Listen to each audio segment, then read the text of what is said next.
The Department of Public Works and Infrastructure is overwhelmed. The upkeep of its more than 88,000 properties remains a headache. The amount of buildings and properties that we are dealing with are in tens of thousands. Now, we can't know what is happening in each. While the department is trying to avoid the disposal of certain properties, a policy is in place which will ensure that properties that are in surplus and no longer financially viable or suitable for government purposes will be disposed of. An assessment process is underway. Whether there are net benefits, either social, financial, or other terms, whether there are secondary service obligations associated with the asset, which dictates its retention, and also consider cultural, historical, and environmental importance that may have been declared a heritage or a conservation site. The chair of the DPWI committee, Nolita Ntombongwana, says government needs to be innovative in how it generates revenue from these assets. If these properties can be maximally used, the government can also cut on leasing funds, because the department is leasing buildings all over South Africa, but there are buildings that are lying there not being utilized.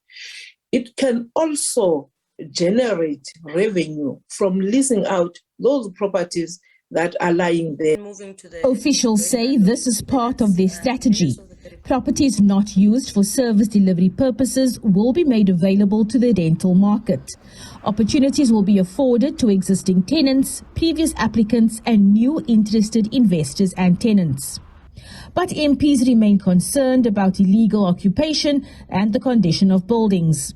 I'm very much worried because for quite a number of years, we sort of monitored this unused buildings, and we've raised the red flags with the department, and that it's either there's no monitoring of these buildings, or I'm not sure how to put it, but the buildings are deteriorating at a very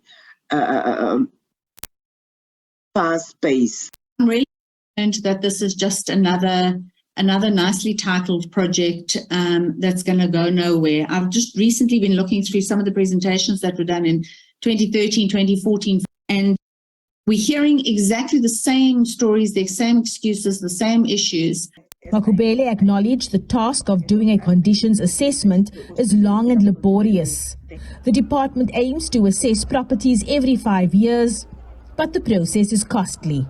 Abra Barbia, SABC News, Parliament.